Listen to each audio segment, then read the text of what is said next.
आज बंगाल में दूसरे चरण का चुनाव, 142 सीटों पर आज चुनाव होना है और सबके दावे प्रतिदावे हैं। नरेंद्र मोदी तो पहले कह चुके कि हम जीत गए हैं। ममता बनर्जी भी कह रही हैं। ममता बनर्जी लगातार बीजेपी के खिलाफ लगी हुई हैं और पूरी ताकत उन्होंने झोंकी हुई है कि किसी भी तरह से फिर से सत्ता उनके हाथ आए। दूसरी तरफ बीजेपी ने तमाम शक्तियां लगा दी, चाहे पुलिस हो, चाहे वो सीआरपीएफ के जवान हो, चाहे एजेंसियां हो, चुनाव आयोग हो, मुख्यमंत्री हो, विधायक हो, कार्यकर्ता हो, सबको झोंक दिया। पैसा हो और जिस तरह की भाषा का इस्तेमाल कर रहे हैं बीजेपी के नेता, ऐसा लग रहा है युद्ध लड़ रहे हैं। और युद्ध भी ऐसा जैसा कोई भयानक जीवन मरण का प्रश्न है। ये चुनाव नहीं लड़ा जा रहा, जीवन मरण का प्रश्न है।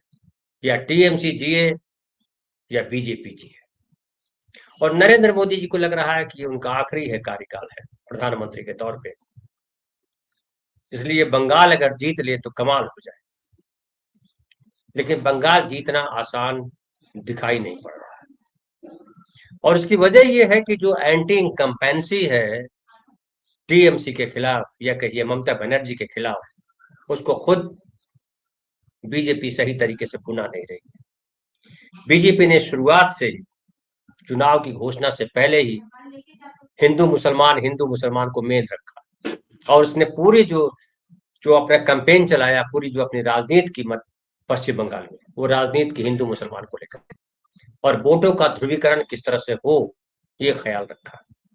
और उसके लिए चाहे जय श्री राम की बात हो, चाहे वो घुसपैठिए की बात हो, चाहे एसआईआर किया गया हो, तमाम मसलों पर कोशिश की गई कि ममता बनर्जी के खिलाफ जो है वो, चूंकि ये माना जाता है कि ममता बनर्जी के जो सबसे मजबूत वोटर है वो मुसलमान है और लगभग 30 से 35% मुसलमान है।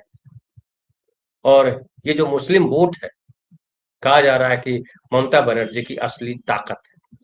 हालांकि हिंदू वोटों का पिछले 2021 में जब चुनाव हुआ था, उसमें भी हिंदू वोटों का भी बड़ा हिस्सा ममता बनर्जी को मिला था। खास करके जो बांग्ला अस्मिता की बात करते हैं या जो समझते हैं कि बीजेपी जो है एक सांप्रदायिक पार्टी है जिसका मूल एजेंडा है हिंदू मुसलमान, और